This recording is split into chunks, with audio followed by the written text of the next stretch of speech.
ৰাষ্ট্ৰীয় নাগৰিকপঞ্জী উন্নীতকৰণৰ বাবে মডিলিটি তৈয়াৰ কৰি শীঘ্ৰে প্ৰকাশ কৰা, কোকৰাঝাৰ, চিৰাং, ধুবুৰী, গোৱালপাৰা আদি অঞ্চলত ক্ষতিগ্ৰস্ত হোৱা ভাষিক আৰু ধৰ্মীয় লোকসকলক অতি শীঘ্ৰে সংস্থাপন দিয়া আদি দাবীৰে গুৱাহাটীৰ লক্ষীধৰ বৰা ক্ষেত্ৰত সদৌ অসম সংখ্যালঘু ছাত্ৰ ইউনিয়নে এক ধৰ্ণা কাৰ্যসূচী পালন কৰে। আমছুৱে লগতে দাবী কৰে, প্ৰস্তাৱিত ৰাভা হাছং এলেকাৰ পৰা 50%তকৈ কম ৰাভা জনবসতি থকা গাঁওবোৰ কৰ্তন কৰি পঞ্চায়ত নিৰ্বাচন অনুষ্ঠিত কৰিব লাগে। আমছুৱে 8টা দাবী সম্বলিত এখনি স্মাৰকপত্ৰ মুখ্যমন্ত্ৰীলৈ প্ৰেৰণ কৰে আৰু দাবীসমূহ শীঘ্ৰে পূৰণ কৰিবলৈ দাবী জনায়। বিভিন্ন শ্লোগানেৰে পৰিৱেশ উত্তাল কৰি তোলা ধৰ্ণা কাৰ্যসূচীৰ বিষয়ে আমছুৰ সভাপতি আব্দুৰ ৰহিম আহমেদে কয়, আমি কেইটামান অসমৰ মৌলিক সমস্যা লৈ আজি আমি অৱস্থান ধৰ্মঘট কাৰ্যসূচীটো কৰি আছোঁ। প্ৰথম দাবী হৈছে আমাৰ যে NRCক লৈ যি আকৌ এটা হৈচৈৰ অৱস্থা সৃষ্টি হৈছে, আমছুৱে অতি স্পষ্টকৈ জনাব খুজিছে, আমছু সদায় অসমত শুদ্ধকৈ NRC প্ৰস্তুত হোৱাৰ পক্ষত মাত মাতি আহিছে।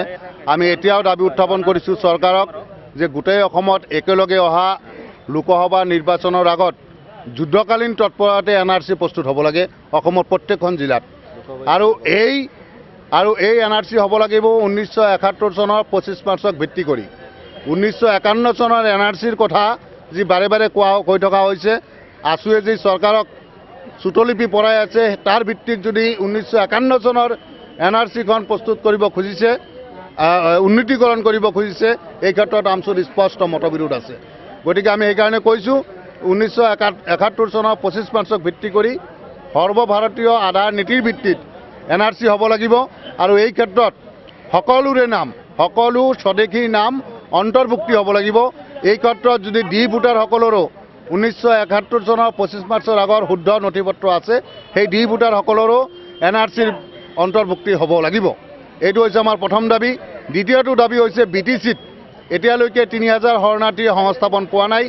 এই 3000 শৰণাৰ্থীসকলক অতি শীঘ্ৰে সংস্থাপন দিব লাগে আৰু অতি শেহতীয়াকৈ প্ৰধানমন্ত্ৰীয়ে ঘোষণা কৰা 300 কোটি টকাৰ 100 কোটি টকা ৰাজ্য চৰকাৰৰ হাতত আহিছে আৰু এই টকা সমভাৱে বিতৰণ কৰাৰ দাবী আমি উত্থাপন কৰিছোঁ। আমি জানিব পৰা মতে অসম চৰকাৰৰ কেবিনেট ছাব কমিটিয়ে এটা সংখ্যালঘু বিৰোধী, এটা গণতন্ত্ৰ বিৰোধী এটা তেওঁলোকে প্ৰস্তাৱ গ্ৰহণ কৰিছে। এটা ফৰ্ম তেওঁলোকে প্ৰস্তুত কৰিছে যে যিসকল শৰণাৰ্থী খাছ মাটি আৰু ফৰেষ্টৰ মাটিত থাকে তেওঁলোকক 50,000 কোটি টকা ল'ব দিছে আৰু ফৰ্মখনত সহি কৰিব লাগে যে দুনাই তেওঁলোকে সেই খাছ মাটি বা ফৰেষ্ট মাটিত তেওঁলোকে থাকিব নোৱাৰিব। ভিডিঅ' জাৰ্নেলিষ্ট সুশান্ত দাসৰ সৈতে অমৰদীপ গগৈ, চেণ্টিনেল নিউজ, গুৱাহাটী।